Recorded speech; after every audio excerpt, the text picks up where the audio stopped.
Hello everyone, तो revision में आपका फिर से स्वागत है। तो जैसा कि आपको पता है कि छत्तीसगढ़ फॉरेंसिक डिपार्टमेंट प्रयोगशाला परिचारक भर्ती परीक्षा 7 जून को संपन्न हुई, जिसके बारे में बहुत सारे लोगों की यही शंका है कि ये परीक्षा आखिर कब आई थी, इसके कितने कितने पद हुए थे, क्या ये वही परीक्षा है जो सीजी व्यापम लेने वाला था। तो इस वीडियो में मैं वही डाउट क्लियर करने वाला हूँ तथा जो परीक्षा हुई थी उसका मॉडल आंसर भी मैं समझाऊँ। तो अगर आपने परीक्षा दिलाया है या फिर आपका ये डाउट है कि ये कौन सी परीक्षा थी, तो अगर आपको ये सभी चीजें जाननी है और इसका मॉडल आंसर चाहिए तो प्लीज इस वीडियो पर बने रहिए तथा इस चैनल को लाइक शेयर एंड सब्सक्राइब कीजिए, तभी आने वाली सारी वीडियोस की नोटिफिकेशंस आपको मिल पाएंगे। तो बिना किसी देरी के बढ़ते हैं हमारे वीडियो। हाँ तो दोस्तों, आइए जानते हैं आखिर ये परीक्षा कब आई थी। तो इस परीक्षा को राज्य न्यायालयिक विज्ञान प्रयोगशाला छत्तीसगढ़ द्वारा निकाला गया था तथा कुल 17 पदों पर आवेदन मांगे गए थे तथा 12 फरवरी 2024 को यह आवेदन आपको फिल करना था तथा अंतिम तिथि थी 28 फरवरी 2024 तक। आइए जानते हैं इसके बारे में अन्य जानकारी।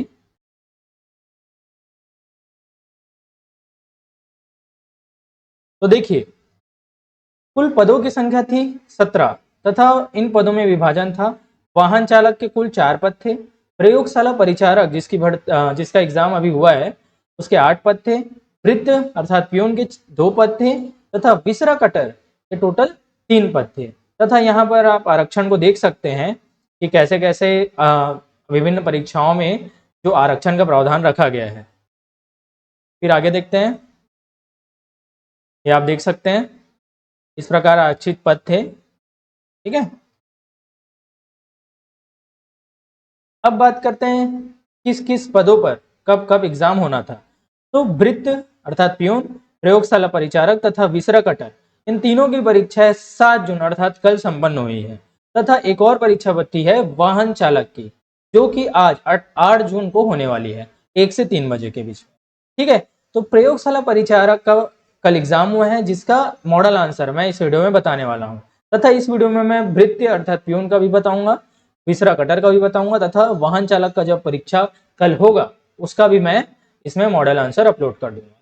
तो देखते हैं, आइए जानते हैं आखिर प्रयोगशाला परिचारक का संभावित मॉडल आंसर क्या है। आप इसमें अगर आपने इसका एग्जाम दिलाया है तो आप इसमें चेक कर सकते हैं। ठीक है, अब आगे बढ़ते हैं। हाँ तो दोस्तों, बता दूं कि इस एग्जाम में टोटल क्वेश्चंस का संख्या था 100, जिसमें से केमिस्ट्री से 40 क्वेश्चन थे तथा बायोलॉजी से 40 क्वेश्चन थे तथा फिजिक्स से 20 क्वेश्चन थे। तो इस प्रकार से प्रश्नों का विभाजन किया गया था तथा इसमें नेगेटिव मार्किंग, ठीक है, तो नहीं थी। तो इस बात का भी आप ध्यान रखेंगे। चलिए देखते हैं इसका संभावित आंसर क्या हो सकता है। मैं सेट डी का आंसर बताने वाला हूं। तो अगर आपके पास सेट डी है या आपके पास अदर सेट्स हैं तो आप इसमें से क्वेश्चन को देख के मिलाइएगा। ठीक है, तो पहला क्वेश्चन है, ऊर्जा के स्रोतों में से कौन सा एक नवीनतम और प्रगतिशील स्रोत है।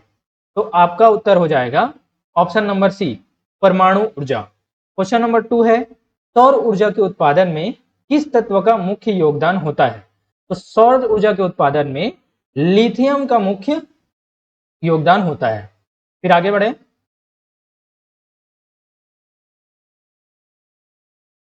निम्नलिखित में से कौन सा एक परमाणु ईंधन है। तो आपका उत्तर हो जाएगा यूरेनियम। यूरेनियम एक परमाणु ईंधन है। फिर क्वेश्चन नंबर 4, परमाणु विभाजन के द्वारा उत्पन्न होने वाली ऊर्जा का उपयोग किसमें होता है। तो आपका उत्तर हो जाएगा विद्युत उत्पादन में होता है। फिर आगे बढ़ते हैं, क्लियर करते हैं।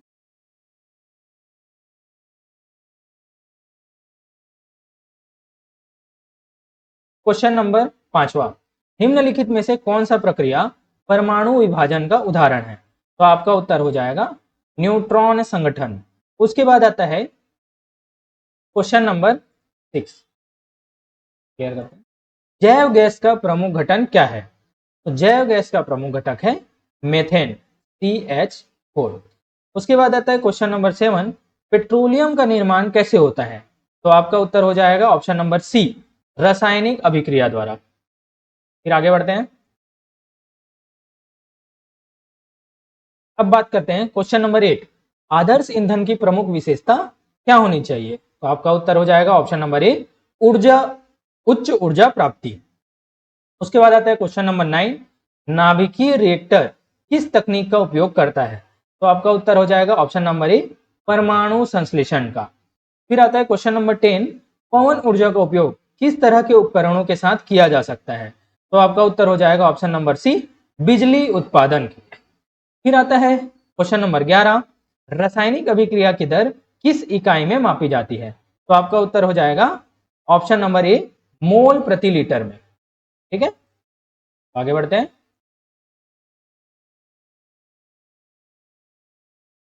फिर आते हैं क्वेश्चन नंबर 12, रासायनिक अभिक्रिया की दर बढ़ाने के लिए किसे बढ़ाना पड़ता है? तो आपका उत्तर हो जाएगा ऑप्शन नंबर ए, उत्प्रेरक को।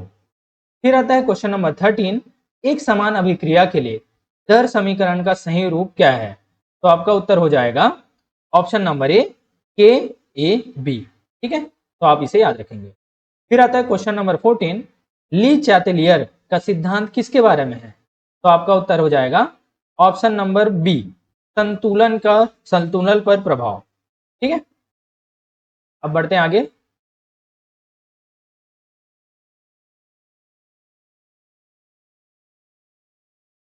क्वेश्चन नंबर 15, संतुलन की अवस्था में स्थिरांक किससे प्रभावित होता है?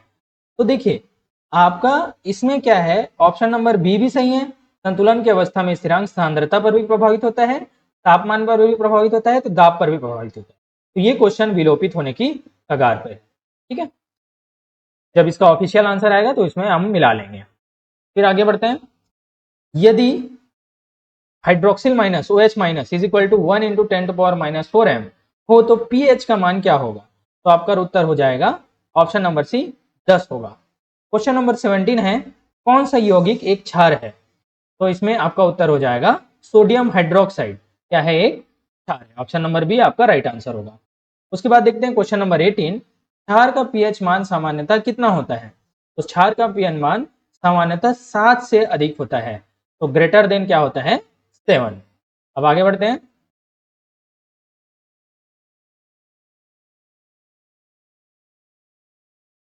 तो देखिए क्वेश्चन नंबर 19 है, निम्नलिखित में से कौन सा अम्ल जैविक अम्ल है? तो आपका उत्तर हो जाएगा ऑप्शन नंबर डी, टार्टरिक अम्ल। टार्टरिक अम्ल एक जैविक अम्ल है। उसके बाद आते हैं क्वेश्चन नंबर 20, निम्न में से कौन सी प्रतिक्रिया उष्माक्षेपी है अर्थात एक्सोथर्मिक है? ठीक है, तो आपका उत्तर हो जाएगा option number A, sodium hydroxide का अम्ल के साथ प्रतिक्रिया करना। उसके बाद आता है क्वेश्चन नंबर 21, बर्फ के पिघलने की प्रक्रिया कैसी है? तो आपका उत्तर हो जाएगा ऑप्शन नंबर ए, उष्माशोषी अर्थात एंडोथर्मिक। तो बर्फ की पिघलने की प्रक्रिया उष्माशोषी के अंतर्गत आती है। उसके बाद आते हैं क्वेश्चन नंबर 22, जिप्सम का रासायनिक सूत्र क्या है? तो आपका उत्तर हो जाएगा option number B, calcium sulphate 2H2O। ठीक है, तो ये जिप्सम का रासायनिक सूत्र है। क्वेश्चन नंबर 23 है, प्लास्टर ऑफ पेरिस का रासायनिक नाम क्या है? तो आपका उत्तर हो जाएगा option number B, calcium sulphate hemihydrate. ये प्लास्टर ऑफ पेरिस का रासायनिक नाम है। क्वेश्चन नंबर 24 है, सीमेंट का मुख्य घटक क्या होता है? तो आपका आंसर है option number C, calcium oxide. Cement का मुख्य घटक का नाम है कैल्शियम ऑक्साइड। क्वेश्चन नंबर 25 है, संगमरमर किसका उदाहरण है? तो आपका उत्तर हो जाएगा ऑप्शन नंबर सी, रूपांतरित सेल का। ठीक है, तो संगमरमर रूपांतरित सेल का उदाहरण है। आगे बढ़ते हैं। क्वेश्चन नंबर 26, एल्यूमिनियम के निर्माण में कौन सी विधि का प्रयोग होता है? तो आपका उत्तर हो जाएगा ऑप्शन नंबर डी, हॉल हेरोल्ट विधि। हॉल हेरोल्ट विधि से एल्यूमिनियम का निर्माण किया जाता है। फिर आते हैं क्वेश्चन नंबर 27, निम्नलिखित में से कौन सा अधातु विद्युत का चालक है? तो आपका उत्तर हो जाएगा ऑप्शन नंबर ए, ग्रेफाइट। तो ग्रेफाइट जो धातु है वो विद्युत का चालक के रूप में जाना जाता है।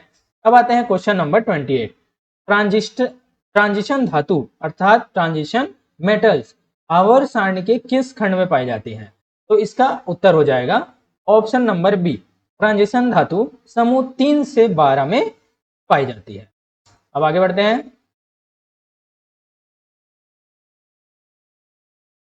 अब आते हैं क्वेश्चन नंबर 29।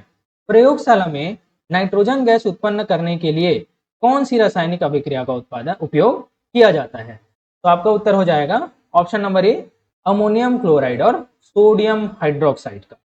फिर आते हैं क्वेश्चन नंबर 30। प्रयोगशाला में हाइड्रोजन गैस को कैसे इकट्ठा किया जाता है? तो आपका उत्तर है ऑप्शन नंबर ए, जल विस्थापन विधि द्वारा। ठीक है। अब आते हैं क्वेश्चन नंबर 31। ऑक्सीजन गैस की उपस्थिति में जलने वाली धातु कौन सी है? तो आपका उत्तर हो जाएगा option number B, Mg, magnesium. ठीक है। अब आगे बढ़ते हैं।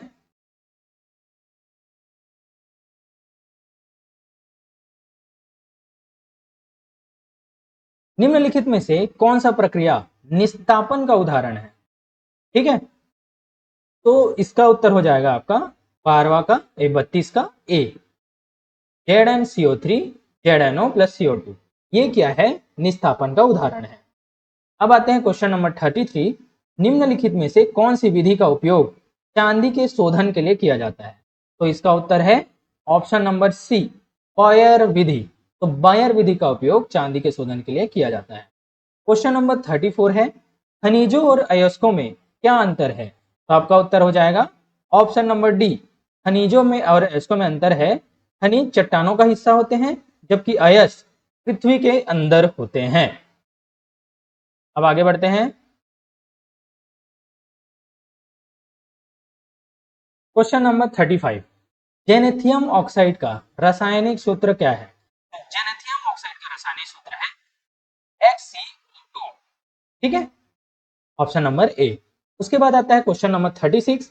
एसिटिक एसिड के उत्पादन में ऑक्सीकरण का कौन सा तत्व प्रयोग किया जाता है? तो आपका उत्तर है ऑप्शन नंबर डी, ऑक्सीजन का। फिर आता है क्वेश्चन नंबर 37।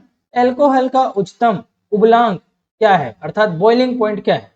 तो आपका आंसर है ऑप्शन नंबर सी, प्रोपेनॉल। ठीक है। फिर आते हैं क्वेश्चन नंबर 38। एसिटिक एसिड का पीएच स्तर क्या होता है?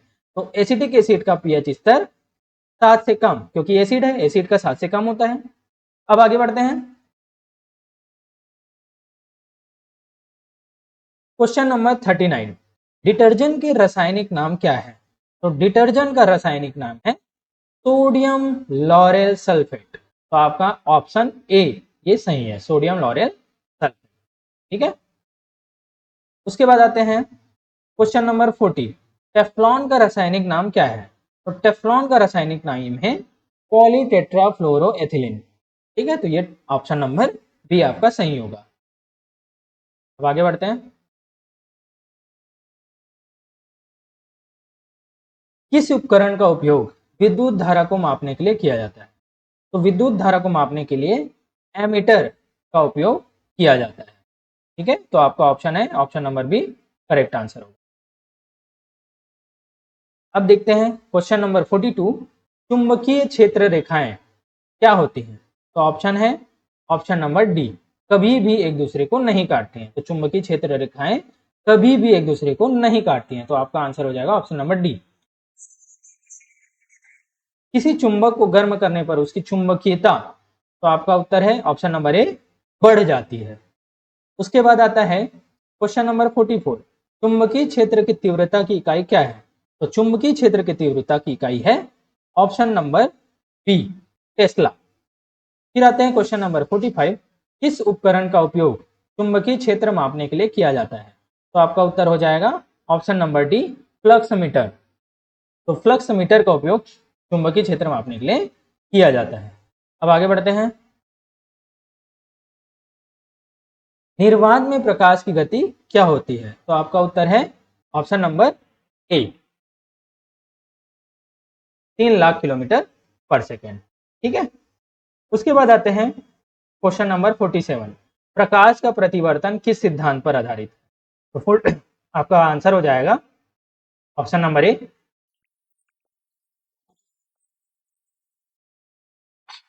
फिर आता है क्वेश्चन नंबर 48। जब प्रकाश एक माध्यम से दूसरे माध्यम में प्रवेश करता है तो क्या बदलता है? तो आपका ऑप्शन आंसर हो जाएगा ऑप्शन नंबर ए, वेग बदलता है। ठीक है।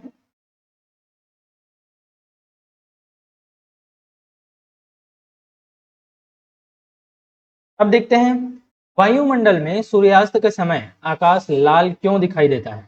तो आपका उत्तर हो जाएगा ऑप्शन नंबर डी, प्रकाश के प्रकीर्णन के कारण। उसके बाद है क्वेश्चन नंबर 50, प्रकाश के परिवर्तन के नियम का क्या अर्थ है? तो आपका उत्तर हो जाएगा ऑप्शन नंबर ए, आपतन कोण बराबर होता है परावर्तन कोण के। उसके बाद आते हैं क्वेश्चन नंबर 51, तो प्रकाश का अपवर्तन किस नियम का पालन करता है? तो प्रकाश का अपवर्तन ऑप्शन नंबर ए, स्नेल का नियम का पालन करता है। फिर बढ़ते हैं आगे।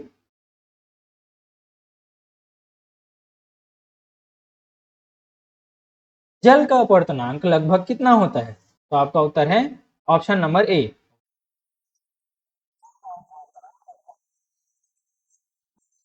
अब आते हैं क्वेश्चन नंबर 53, प्रकाश के अपवर्तन का उपयोग किस उपकरण में नहीं किया जाता है? तो देखिए, नहीं किया जाता है की बात कर रहे हैं, तो आपका उत्तर है ऑप्शन में बी, दूरबीन में। ठीक है, बाकी तीनों में किया जाता है। उसके बाद आता है 54, लेंस की शक्ति का मापन किस में किया जाता है? तो बहुत ही इजी क्वेश्चन है। तो लेंस की क्षमता का मात्रक है डायऑप्टर। ठीक है, उम्मीद है इसको आपने सही लगाया होगा। अब आगे बढ़ते हैं। विद्युत धारा का प्रभाव क्या होता है? तो आपका उत्तर हो जाएगा ऑप्शन नंबर डी, उष्मीय, रासायनिक और चुंबकीय। ये तीनों प्रभाव विद्युत धारा का प्रभाव में आते हैं। Option number D correct answer. उसके बाद है क्वेश्चन नंबर 56, विद्युत धारा के रासायनिक प्रभाव का उपयोग किसमें होता है? तो आपका उत्तर हो जाएगा ऑप्शन नंबर ए, इलेक्ट्रोप्लेटिंग में। फिर आता है क्वेश्चन नंबर 57, ओम के नियम के अनुसार वोल्टेज और करंट का संबंध क्या है? तो इसमें आपका उत्तर हो जाएगा ऑप्शन नंबर ए, वोल्टेज बराबर होता है करंट इनटू प्रतिरोध के। अब आगे बढ़ते हैं।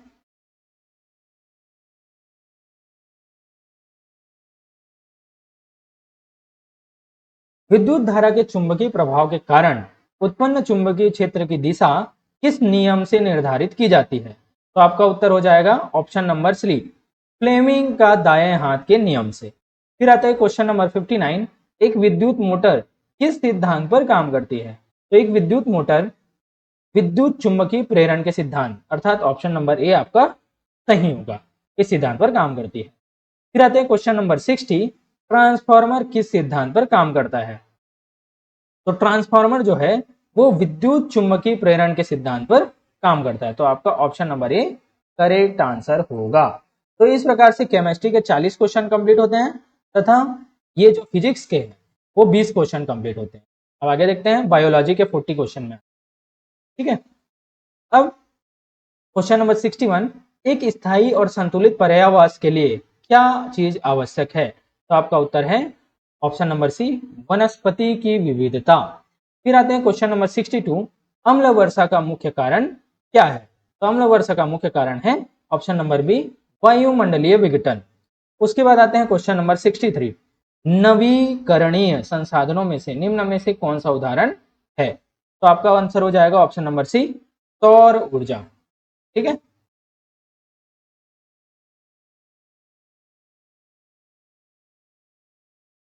अब देखते हैं क्वेश्चन नंबर 64, मृदा स्वास्थ्य का प्रमुख निर्धारक क्या होता है? तो मृदा स्वास्थ्य का प्रमुख निर्धारक होता है ऑप्शन नंबर बी, प्रकार।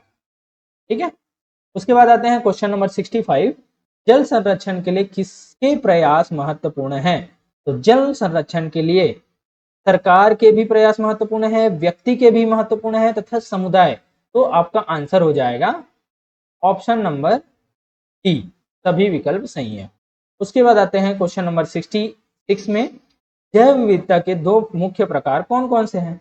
तो आपका उत्तर हो जाएगा ऑप्शन नंबर ए, सागरीय और स्थलीय, दोनों ही जैव विविधता के लिए आवश्यक हैं।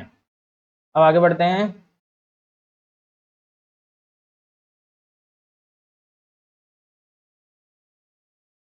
क्वेश्चन नंबर 67, प्रदूषण के प्रमुख प्रकार क्या होते हैं? तो आपका उत्तर हो जाएगा ऑप्शन नंबर ए, टोटल 3 प्रकार के प्रदूषण होते हैं। अब आते हैं नाभिक, क्वेश्चन नंबर 68, नाभिकीय विस्फोट किस प्रकार का प्रदूषण होता है? तो नाभिकीय विस्फोट रेडियो एक्टिव है ना, प्रदूषण का प्रकार है। फिर आते हैं क्वेश्चन नंबर 69, साइबर आपदा क्या है? तो साइबर आपदा है आतंकवादी हमले या साइबर अपराधों के कारण आने वाली आपदा। तो आपका आंसर हो जाएगा ऑप्शन नंबर डी। उसके बाद आते हैं क्वेश्चन नंबर 70, चिपको आंदोलन किस क्षेत्र में शुरू हुआ था? तो आपका उत्तर है ऑप्शन नंबर सी, वनों की रक्षा के लिए सुंदरलाल बहुगुणा, है ना, उनके माध्यम से शुरू किया गया था। अब आगे बढ़ते हैं क्वेश्चन नंबर 71, पशु शरीर की संरचना में किस कार्बोहाइड्रेट का महत्वपूर्ण स्थान होता है? तो आपका उत्तर हो जाएगा ऑप्शन नंबर डी, फाइबर का। ठीक है, फिर आते हैं क्वेश्चन नंबर 72, लार में कौन सा एंजाइम पाया जाता है जो स्टार्च को तोड़ता है? तो आपका उत्तर हो जाएगा option number B, amylase. Amylase का काम क्या है? ये स्टार्च को तोड़ता है। ठीक है, तो आगे बढ़ते हैं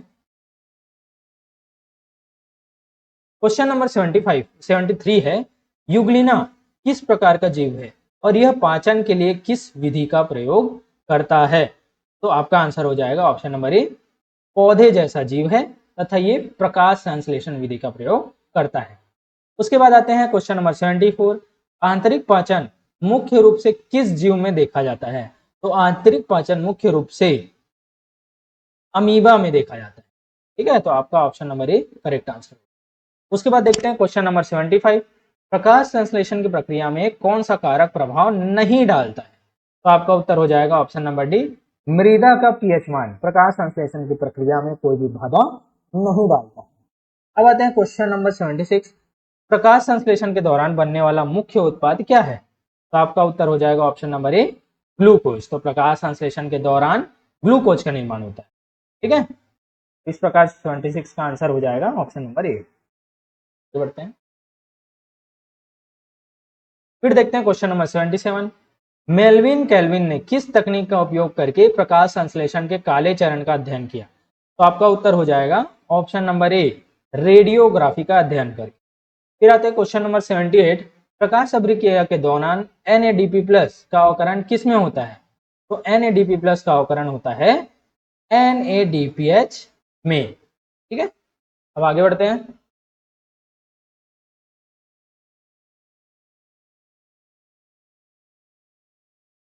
क्वेश्चन नंबर 79 है, ग्लाइकोलाइसिस की प्रक्रिया कहां पर होती है?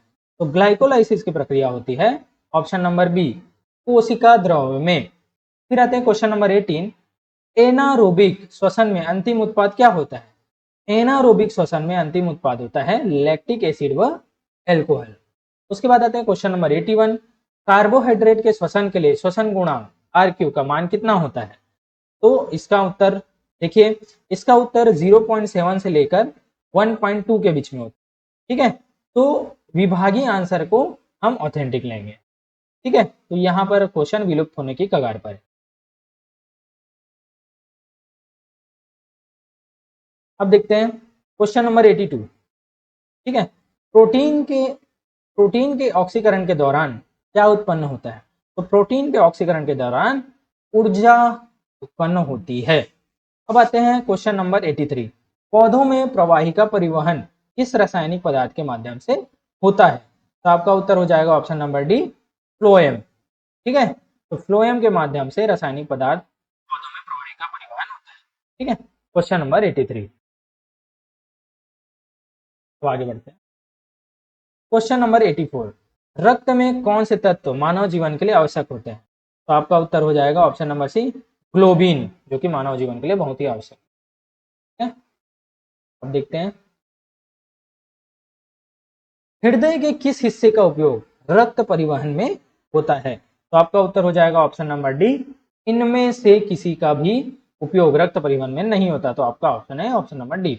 अब देखते हैं क्वेश्चन नंबर 86, हृदय के किस भाग में ऑक्सीजन युक्त रहता है? तो हृदय के, है ना, बायां आलिंद में, लेफ्ट एट्रियम में जो है ऑक्सीजन रहता है। उसके बाद आते हैं क्वेश्चन नंबर 27, रूमिनेंट जानवर जैसे कि गाय और भेड़ किस गैस का उत्सर्जन प्रमुख रूप से करते हैं? तो आपका उत्तर हो जाएगा ऑप्शन नंबर बी, मेथेन का। ठीक है, तो आगे बढ़ते हैं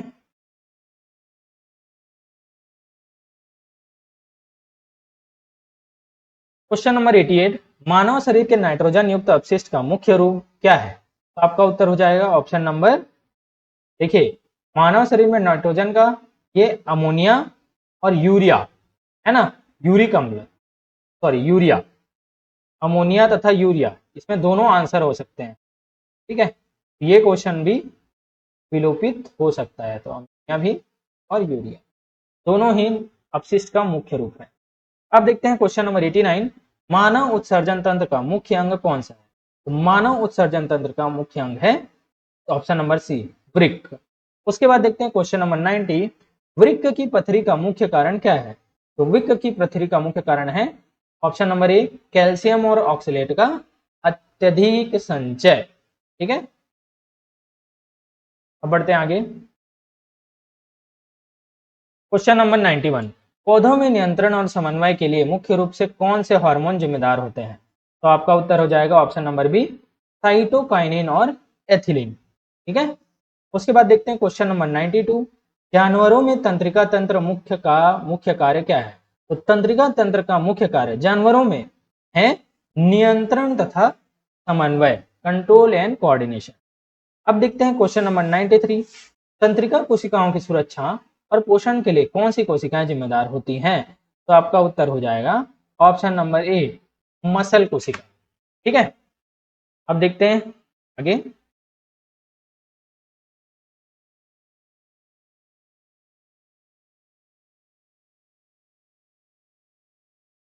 क्वेश्चन नंबर 94 है, मेरु रज्जु का सबसे निचला हिस्सा कौन सा है? तो मेरु रज्जु का सबसे निचला हिस्सा सैक्रम कहलाता है, तो आपका option number D correct answer. फिर आते हैं क्वेश्चन नंबर 95 में, निम्न में से कौन सा प्राणी विखंडन के दौरान प्रजनन करता है? तो आपका उत्तर हो जाएगा ऑप्शन नंबर बी, स्पाइरोगायरा। ठीक है, क्वेश्चन नंबर 96 है, पौधों में विखंडन किस प्रकार का प्रजनन होता है? तो आपका उत्तर हो जाएगा ऑप्शन नंबर सी, एक ही पौधे में। ठीक है,